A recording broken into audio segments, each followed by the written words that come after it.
Estamos ante un ñu azul. Ahorita estaba haciendo unos sonidos, pero curiosamente parece que se pusieron de acuerdo cuando los estamos grabando.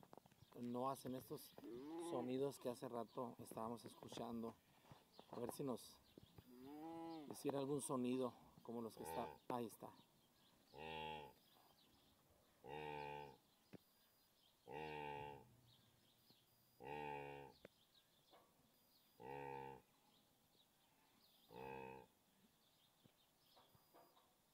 Ya lo escuchó, ahí está, ahora sí. Se lució este ñu, se lució ante las cámaras. Ahí tienen el sonido. Pues una forma de comunicarse.